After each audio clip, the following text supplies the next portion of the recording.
和牛是日本从1956年起改良牛中最成功的品种，也是全球公认的最优秀的肉用牛。所以就算日本人没身份证，但这牛必须得有，就这么拽。又到了吃和牛的日子。今天我们要去的这一家店，它在日本的和牛界非常的有名。其实日本的很多大佬都很喜欢在这家店谈生意。他家在银座，这是一个日本富人很爱消费的地方，好东西很多，但都很贵，可能我这辈子都逛不起。哎，好了，不要讲那么多废话，再讲一点吧。こんばんは。17時半予約した理由です。2人で。こんばんは。こんばんは。前菜的设计非常奢华，一个小木盒子里面装了鱼子酱、和牛、海胆，鱼子酱的爆破感加上海胆的鲜甜，我怎么感觉这个菜可以单飞？我第一次前菜吃出了过瘾的感觉。在他家吃肉的体验会很好，会有一个非常专业的烤肉师。里脊算是和牛里面比较瘦的了，但就算这样一口下去都很软，因为它的肌肉里面还是挤满了很多脂肪。里脊也是牛身上最稀有、最珍贵的部位，只有吃里脊的时候才会有那种感悟，原来牛肉本身是有味道的。感觉是那小一坨不油腻的固体脂肪。后切牛舌是最难烤的一个部位，这一块是舌根肉，舌头上面最软最肥的部分。嚼牛舌真的是一种享受。其实我觉得不挤柠檬更好吃，因为我喜欢粉色部分那个奶味儿，又韧又软，也只有和牛的牛舌才能做到这种感觉。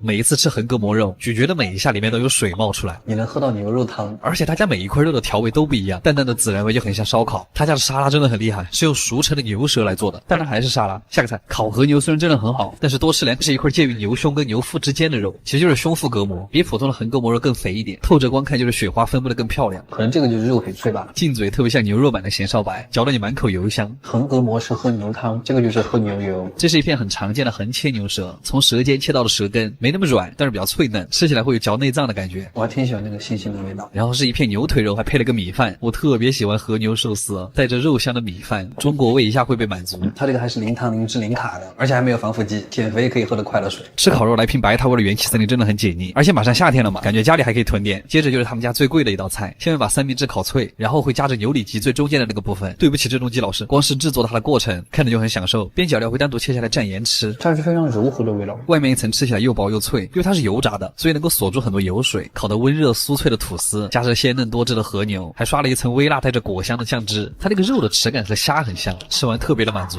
这是我吃过最好吃的和牛三明治。然后是一片水煮的薄切里脊肉，蘸上他们家特制的咸蛋黄鸡蛋泡泡，再加上了黑松露之后，就是你已经能闻到扑面而来的汽油味了。它很像坚果蛋黄酱包裹着和牛，鸡蛋泡泡里面还有神奇的颗粒感，就像麦丽素的心，脆甜脆甜的。它还是很贴心的，给你上了一碗饭，直接泡在刚才那个汽油蛋液里面。这一口饭承载的东西实在是太多了。最后的甜品是一个黑芝麻雪糕，有点像冰淇淋版的铜锣烧。果然这家店出名还是有原因的。阿基推荐指数9分，卡位样，就是没吃饱。这么久没更新，干什么去了？其实主要是回国了，时隔4年终于回来了，我好兴奋啊！这次来上海主要2件事儿，一是来参加个大博主的婚礼，2就是今天这家店了。早就听说上海有很多好店，但是今天这家本帮菜不仅拿了3年的米其林，还拿了3年的黑珍珠，什么牌面啊这么大！这次回国主打一个见世面。这是我回国之后探的第一家店。我真的很喜欢上海的晚上，华灯起，夜色阑珊，感觉很让人安心。你好，我是刘，7点半预定的3位，但他们2个还没来，我先到了，我可以进吗？可以啊，没问题。这个餐厅是真的很大，进门的这面墙也很牛，点菜的时候就能感受到服务态度是真的好。餐前小菜会送一个酸桃子，很脆，主要是清口用的。第一个菜就非常的重磅，九转小肠，看看它有没有保留一些东西啊。他家把小肠卷得特别的紧实，再加上小肠很瘦，是特别有层次感的劲道，油香油香的卤水，很想直接泡饭吃。然后是他们家的特色菜花雕醉虾，虾身里面塞了满满的溏心虾膏，真的很夸张，料汁有一种淡淡的梅子味。一嚼它，里面的虾膏会被挤出来，摊在舌头上的体验真的很美妙，但是有点贵。然后这个菜是螺片和田鸡，和田鸡是世界5大名鸡，比我有名多了。淋上料汁拌好之后就可以吃了，厚厚的鸡皮很 Q 弹，而且鸡香特别浓郁。一句话总结就是加了螺片的葱油丝鸡，但这个螺肉确实没什么存在感。然后下面这个菜很厉害，叫红鲟蒸米糕，名字取得真好。简单来说就是猪油饭蒸膏蟹，我也很高兴，它那个红膏真肥美，荷叶的清香也很明显。下面蒸饭用的海鲜酱油特别好，饭的海鲜味特别浓，而且越嚼越香，前肉也很饱满。但这个菜是真的扎实，建议后面再点。然后是一盘煎鱼，鱼皮炸的油脆油脆的，吃起来像蒜瓣肉。然后服务员送了我们一碗福建的卤面，因为是用虾头熬的汤，一翻面那个虾味就扑鼻而来，好浓的虾味。然后这个菜叫姜母鸭，油煎的姜片真的很香，看上去真的很像张茶鸭，但是调味却是生姜汽水。然后这个菜我很喜欢，叫葱烧河鳗，它是把鳗鱼先煎后烧，去骨之后里面塞了香菇。吃的时候我就在想，虽然它是鳗鱼，但真的很像在吃红烧肉，还是肥肥糯糯的那种，舌头一顶，鱼肉就在上膛下面散开了。这个菜是意式炸黑猪，酸甜的调味，显得炸过的猪油更香了，很像零食的感觉。然后最后的甜品是个茶冻，我真的太推荐它这个了，十分收敛的奶甜，配上浓郁的茶香，口感又像很稀的双皮奶，特别的好。今天吃了最好吃的菜，每个菜吃完都是今天最好吃的菜。删掉这一段。总的来说，这家店吃得非常的开心。如果不考虑价格因素的话，一定常来。阿基推荐指数8分，卡维亚，回国真好。烧鸟听着很装逼，但在日本就是撸串儿。不过有一些富人啊，他们觉得撸串儿这个动作非常不优雅，我也不知道他们每天在想什么。于是有了这家店，今天直接吃出了烧鸟的真谛。不愧是托利西 K 的监制，人家这么多年都排日本第一，果然还是有点东西的。又到吃烧鸟的日子。他家在惠比寿和东京众多米其林餐厅挤在了一起，但他其实根本就不需要米其林的认可，我自己说了算。一进店你就会发现，越好的烧鸟店座位会离大酱越近。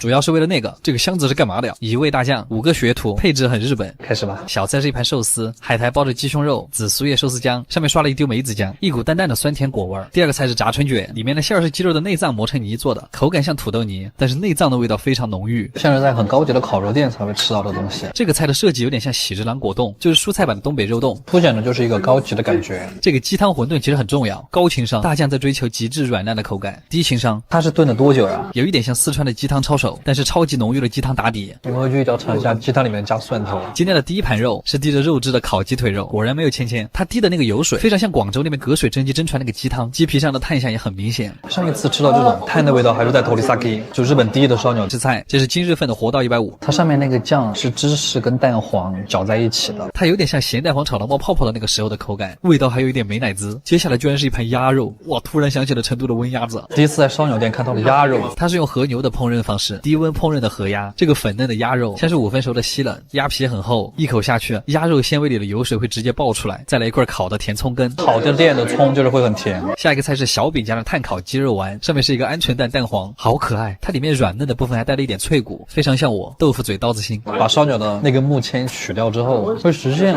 更高级的一种口感。然后是海苔配烤年糕，虽然是糯叽叽的口感，但是居然一点都不粘牙，是大海的味道啊！这个菜是烤鸡皮，刚进嘴像是猪油渣，嚼到后面像是脂肪口香糖。鸡皮是一个唯一一个能够做到又软又脆的东西了吧？哇，这个菜很厉害，它这个造型真的很像菌霸，虽然剔除了骨头，但是保留了软骨，吃起来像猪耳一样方便。下面还搭配了萝卜泥解腻，它这段烤的非常的孜然。然后是烤鸡屁股，第一次看到鸡屁股有这么好的待遇，因为它的脂肪真的很多，咬下去真实的在爆油，可能这个就是鸡油味的 QQ 糖吧，好 Q 好油。这个是他家最具特色的菜，很多客人来都会直接点3份，像是开了花的鸡腿，先油炸了一遍再烤，最后撒上孜然跟辣椒粉，里面的鸡肉还很鲜，这一盘鸡泥太美了，吃一口就会爆炸。